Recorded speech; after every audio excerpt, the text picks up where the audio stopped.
Buenos días, chicas. Bueno, a ver, en este primer vídeo me gustaría hacer una corrección, comentando algunos aspectos del ejercicio que hicimos de la unidad didáctica 1. No sé si recordáis que estuvimos comentando en la última clase que íbamos a hacer la corrección. Nos faltaba entonces recibir uno de los ejercicios. Ya he corregido todos ellos, pero bueno, me gustaría que hiciéramos ahora, pues en este vídeo, pues como una corrección conjunta para que, glosando algunos aspectos del ejercicio, pues se pueda entender mucho mejor.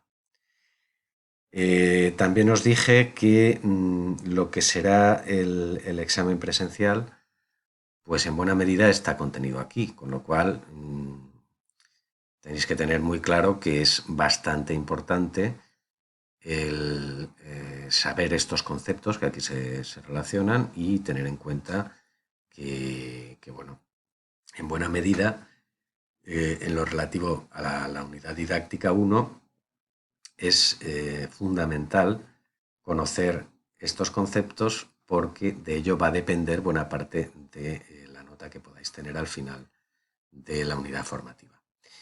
Bueno, sin más preámbulos, el punto 1, la pregunta 1.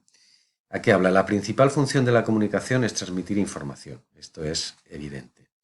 Pero también hay otras importantes, entre las que encontramos, de las tres que hay, la metalingüística es la correcta. Ni reverencial, que en todo caso sería referencial, ni pelativa, que en todo caso sería apelativa. ¿Vale? Es la función metalingüística, cuyo contenido ya conocéis, el relativo al propio lenguaje. Bien, la pregunta 2 habla de define el proceso de comunicación e indica sus dos niveles básicos en la empresa. Esta pregunta no sé por qué la habéis fallado bastantes. Entonces, bueno, es muy sencilla y la vamos a comentar así un poco más de manera pormenorizada. Bien, podemos definir la comunicación como un proceso mediante el cual una persona tiene la capacidad de realizar un intercambio de información con otra. Esto es importante porque información y comunicación no son sinónimos. Lo que la comunicación propicia es esa capacidad de realizar un intercambio de información.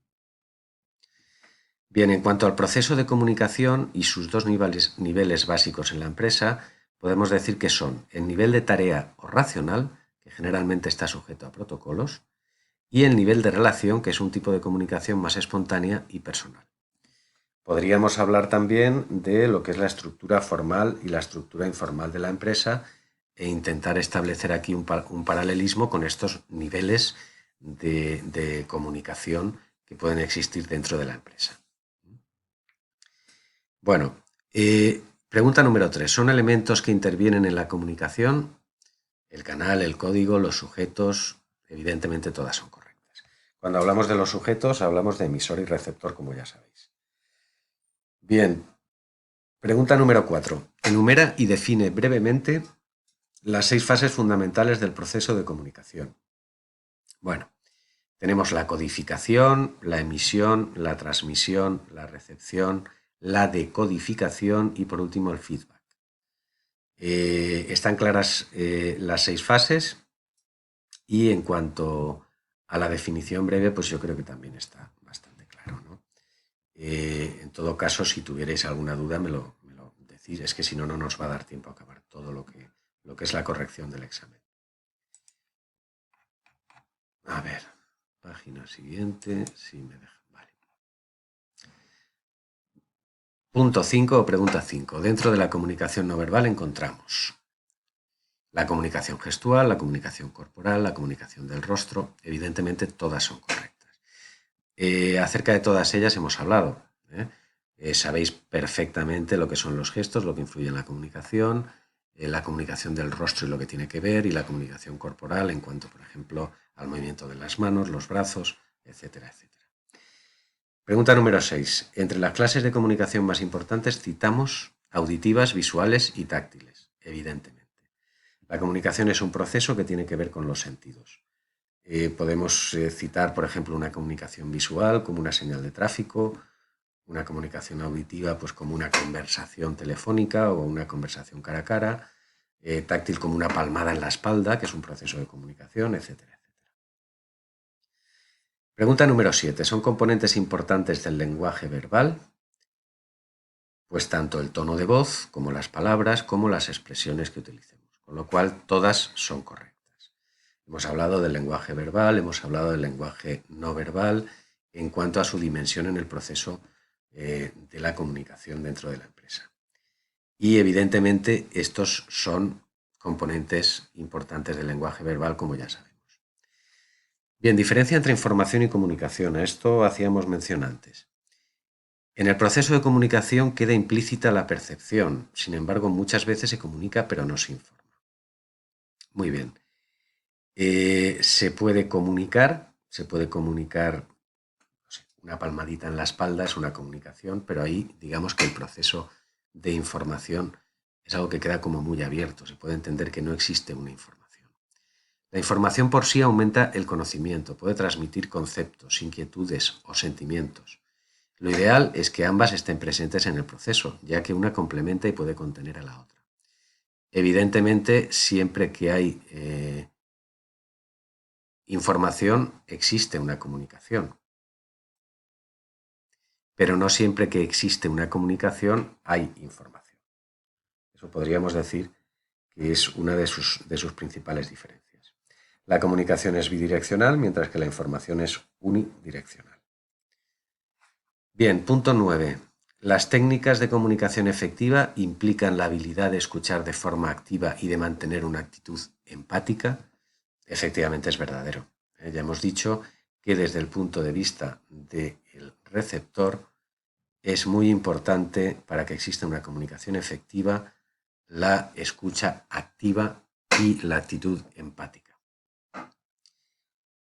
Bien, pregunta 10. Enumera los 5 pasos fundamentales a tener en cuenta a la hora de seleccionar y presentar la información.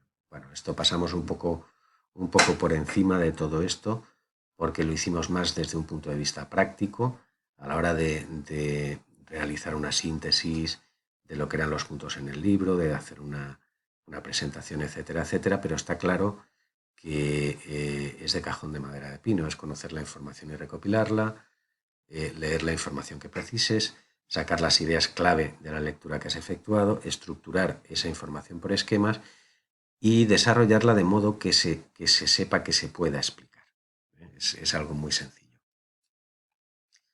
Bueno, página siguiente. Vamos a ver. A ver, la pregunta 11. ¿Son técnicas interesantes para construir una escucha activa? Parafrasear, emitir palabras de refuerzo, emitir señales como apoyo a la comunicación. Evidentemente todas son correctas.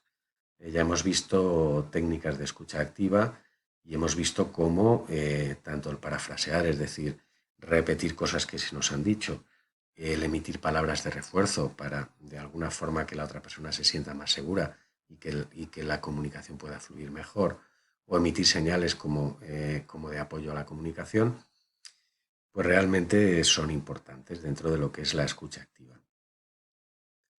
Bien, enumera 7 de los principales errores que pueden cometerse en la escucha activa. Distraerse, interrumpir al emisor, hacer juicios previos a la persona, interpretar al emisor antes de la culminación del mensaje, rechazar de plano lo que la otra persona está diciendo, contraargumentar, el síndrome del experto, el dárselas de que conoces, sabes y perfectamente interrumpes y glosas lo que está diciendo. Son una serie de errores bastante comunes que, bueno, digamos, dificultan lo que hemos dado en llamar escucha activa. ¿Vale?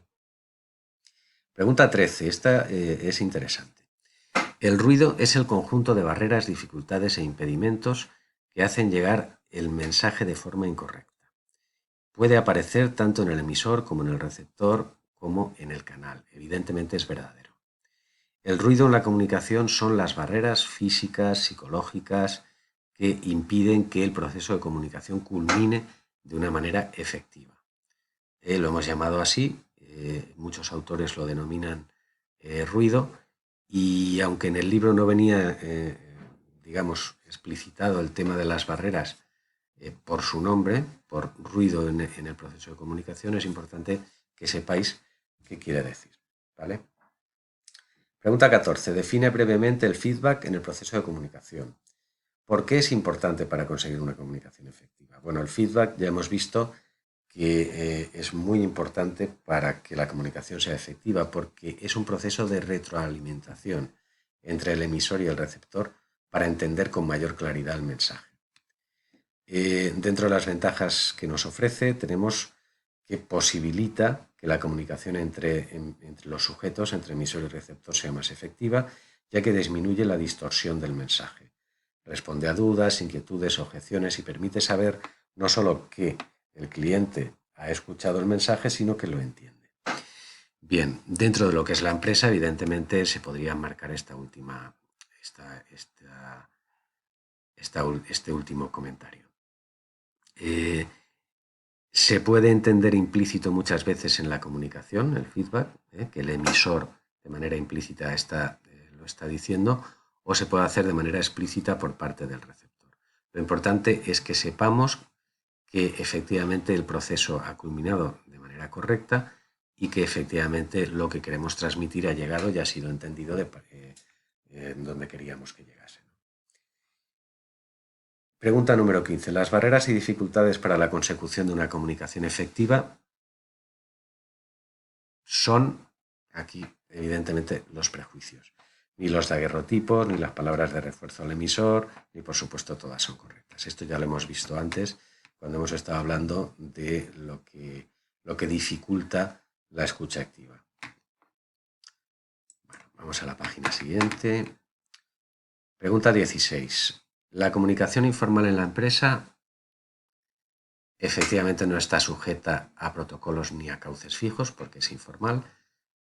Suele darse en el ámbito interno de la empresa y puede ser vertical, transversal u horizontal.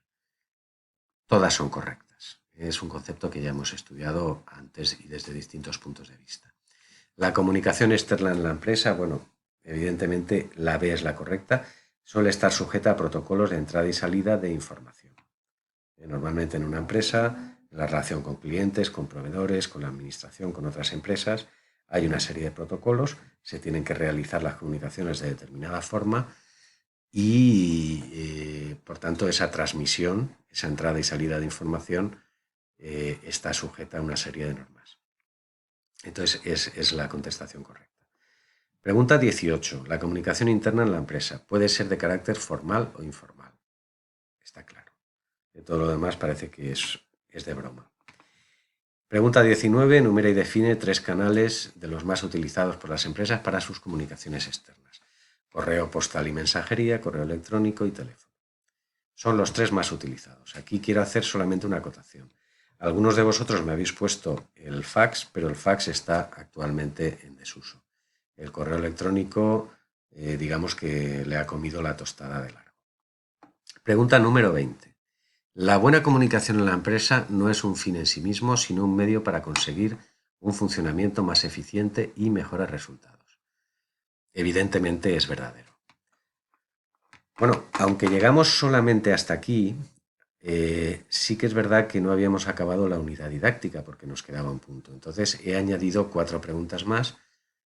Yo os voy a pasar el ejercicio ya corregido y vamos ahora, si nos da tiempo, que no lo sé, a poder hablar de estas preguntas.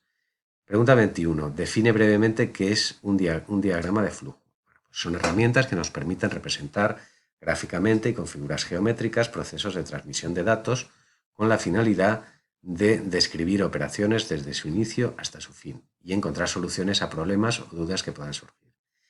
El diagrama de flujo se caracteriza por, y todas son correctas, representa un proceso ordenado, puede detectar problemas en la organización y da pistas para poder mejorar procesos ineficientes. Pregunta 23. La información gráfica en la empresa, evidentemente, la B. Permite identificar problemas y dar soluciones. Y en cuanto a la pregunta 24, define brevemente qué es la imagen corporativa de una empresa. Bien, pues la imagen corporativa es todo aquello que identifica a una empresa ante sus clientes reales o potenciales. Tiene que ver con sus productos y servicios, con su dimensión social, sus marcas, campañas publicitarias, valores asociados, contenido de su web, etc. Bueno, pues hasta aquí la corrección y ya